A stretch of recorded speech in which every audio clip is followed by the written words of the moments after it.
देखो बच्चे example number 3 पे आ जाओ। एग्जाम्पल नंबर 3 में क्या है कि in each of the following experiment specify appropriate sample space. ये जो एक्सपेरिमेंट दे रखे हैं, 2 एक्सपेरिमेंट दे रखे हैं, इसके क्रॉसपॉन्डिंग हमें क्या करना है, अप्रोप्रिएट सैम्पल स्पेस बताना है। ठीक है, तो सबसे पहले क्या बोला, ए boy has 1 rupee coin.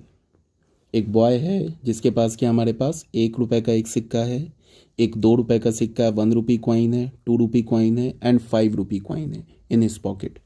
He take out 2 coins, 2 coins निकालता है out of his pocket, one after the other. ये जो लिखा है ना, वन आफ्टर द अदर, ये काफ़ी इंपॉर्टेंट बात है, इसको समझना है। एक के बाद एक निकालता है। इसको हम ऐसे भी बोल सकते थे, a boy has 1 rupee coin, 2 rupee coin and a 5 rupee coin in his pocket. He takes out 2 coins out of his pocket. बस इतना बोल देते। ये वाला जो चीज़ है ना, ये ना बोलती।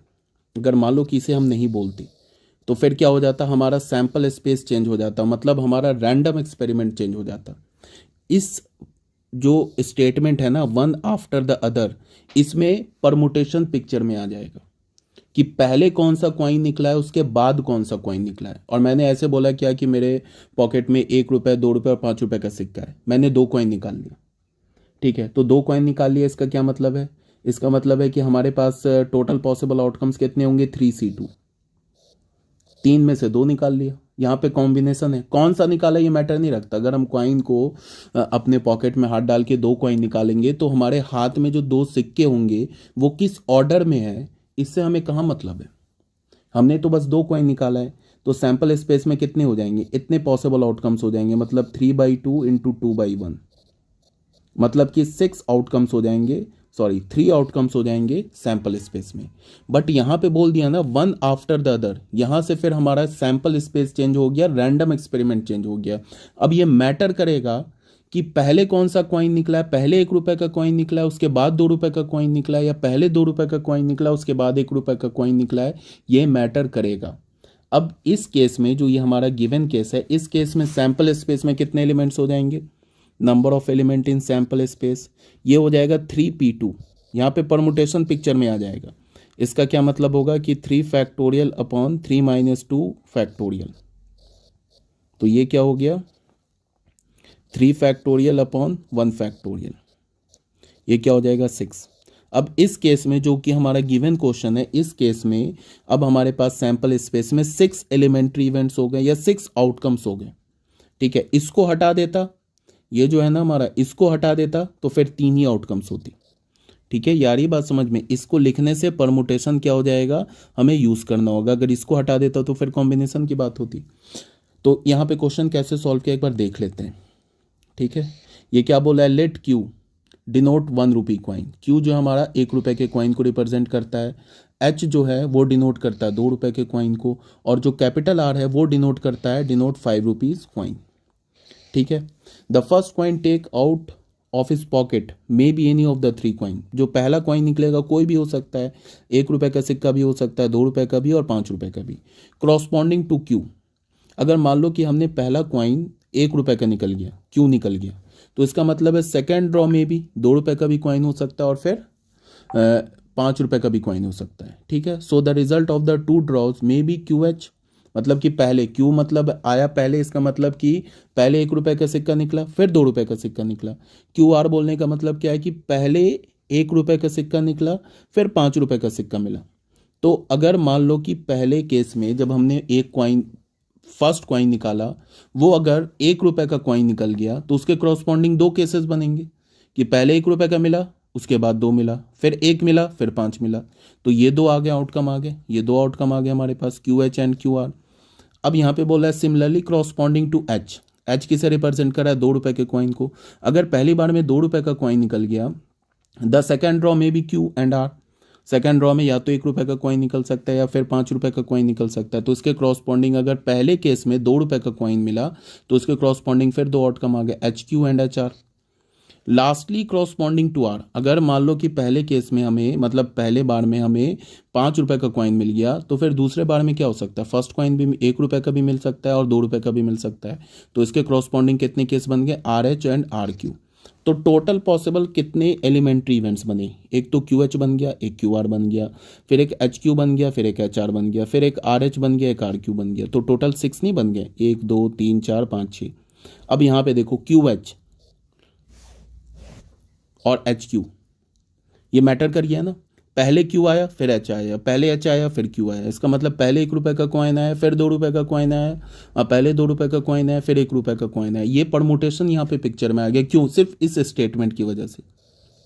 अगर मैं ये स्टेटमेंट हटा देता ना, ये स्टेटमेंट हटा देता, सिर्फ ऐसे लिखता ही take out 2 coins out of his pocket, तो भी हमारा रैंडम एक्सपेरिमेंट होता। तो उस केस में क्या होता कि इसको, ये क्यू एच को और एच क्यू को हम लोग एक ही एलिमेंट्री इवेंट लेते या एक ही आउटकम लेते। फिर ये क्यू आर और जो हमारा आर क्यू है, ये आर क्यू, उसको फिर हम एक ही एलिमेंट्री इवेंट लेते। और फिर ये जो हमारा एच आर है और ये आर एच है, इसको हम एक ही एलिमेंट्री इवेंट लेते। अगर ये वाला चीज़ हट जाता तो वन आफ्टर द अदर, ये हट जाता है ना, वन आफ्टर द अदर, तो यहाँ पे हमारे पास सैंपल स्पेस क्या हो जाता है, ऐसे सैंपल स्पेस हो जाता। एक तो क्यू एच हो जाता, दूसरा क्या हो जाता, क्यू आर हो जाता, और फिर तीसरा क्या हो जाता, आर एच हो जाता। बस यही 3 सैंपल स्पेस आता। ठीक है, कब आता ये सैंपल स्पेस, कब आता, जब इसको हम हटा देते। बट इसके रहने की वजह से क्या हो गया, ये हमारा ये जो 6 केसेस है ना, यहाँ पे जो 6 केस है, ये हमारा सैंपल स्पेस बन जाएगा, जो कि यहाँ पे लिखा हुआ है। 10 सैंपल स्पेस क्या हमारा बन गया, ये बन गया Q H, Q R, H Q, H R H, R Q. ठीक है, फर्स्ट पार्ट हो गया क्लियर। अब आ जाओ बच्चों, नेक्स्ट जो है हमारा, ये कहाँ गया नेक्स्ट क्वेश्चन। नेक्स्ट क्वेश्चन में क्या बोल रहा है कि a person is noting down the number of accidents along A busy highway during a year. कोई पर्सन है, वो क्या कर रहा है कि जाके हाईवे पे खड़ा है 1 साल तक, हर दिन जाता है, पूरे 1 साल हाईवे पे खड़ा होता है और ये देखता है कि कितने एक्सीडेंट हुए। तो ये भी एक रैंडम एक्सपेरिमेंट है, क्योंकि 1 साल अगर वो कोई भी एक बंदा हाईवे पे खड़ा होगा तो वो बता नहीं सकता है ना कि 1 साल के अंदर कितने ये एक्सीडेंट्स हो सकते हैं। तो ये जो एक्सपेरिमेंट है, this is also a random experiment, random experiment हो गया। अब ऐसा भी हो सकता है कि पूरे 1 साल खड़ा रहे, एक भी एक्सीडेंट ना हो। ऐसा भी हो सकता है कि 2 एक्सीडेंट हो जाए, ऐसा भी हो सकता है 1 एक्सीडेंट हो जाए, फिर 3 हो जाए, 4 हो जाए, 5 हो जाए। तो इसका मतलब कि जो सैंपल स्पेस क्या बनेगा, 0 1 2 3 4 ऐसे ही बनेगा ना सैंपल स्पेस। तो ये बन गया हमारा सैंपल स्पेस। अब इस सैंपल स्पेस में कितने आउटकम्स होंगे, इन्फिनाइट आउटकम्स होंगे। अब यहाँ पे सुनने में थोड़ा वेग लग रहा होगा कि इन्फिनाइट कैसे हो सकता है, मतलब हमारा सैंपल स्पेस में इन्फिनाइट आउटकम कैसे, इन्फिनाइट साल तक भी तो वो नहीं रह सकता है, खड़ा नहीं हो सकता है। जितने साल खड़ा होगा ये सारे पॉसिबल आउटकम्स आ जाएंगे। 0 का मतलब एक एक्सीडेंट भी नहीं हुआ, 1 2 3। ठीक है, ये हो गया हमारा क्वेश्चन नंबर, एग्जाम्पल नंबर 3 भी सॉल्व। अब आते हैं बच्चों एग्जाम्पल नंबर 4 में। एग्जाम्पल नंबर 4 में क्या बोला है, इसको देखो ध्यान से। ये बोला है कॉइन इज टॉस्ड, एक कॉइन को हमने टॉस किया। इफ इट शोज हेड, अगर उसने हेड दिखाया, कॉइन पे हेड आया, we draw a ball from a bag consisting of 3 blue and 4 white balls. ठीक है, if it shows a tail, अगर टेल मिला, we throw a die, die फेंकते हैं। डिस्क्राइब द सैंपल स्पेस, हमें क्या करना है, सैंपल स्पेस को डिस्क्राइब करना ऑफ दिस एक्सपेरिमेंट, इस रैंडम एक्सपेरिमेंट में। मतलब क्या है कि एक बंदा है, उसके हाथ में एक सिक्का है। ठीक है, एक बैग में क्या है, एक सिक्का है, एक बैग में 3 ब्लू बॉल्स है एंड 4 वाइट बॉल्स है, और एक डाइस भी है उसके हाथ में।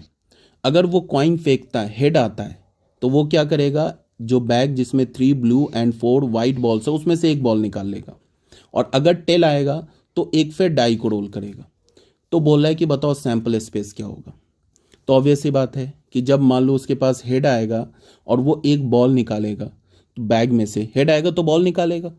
ठीक है, हेड आएगा तो क्या करेगा, हेड आएगा तो वो ऐसे, अगर हेड आता है तो वो क्या करेगा, एक बैग में से, ये एक बैग है उसके पास, उसमें से 4 ब्लू बॉल है and 3 blue ball and 4 white ball है। वो काम करेगा कब, जब हेड आएगा तो। और अगर टेल आ गया, अगर उसका आउटकम टेल हुआ, तो फिर वो क्या करेगा, ये फिर वो क्या करेगा, throw a die, throw a die, एक डाई को थ्रो करेगा। ये 2 पॉसिबिलिटी है। तो हेड आएगा और जब बॉल, अब वो जो बॉल है ना, 3 ब्लू एंड 4 वाइट बॉल, वो आइडेंटिकल नहीं है।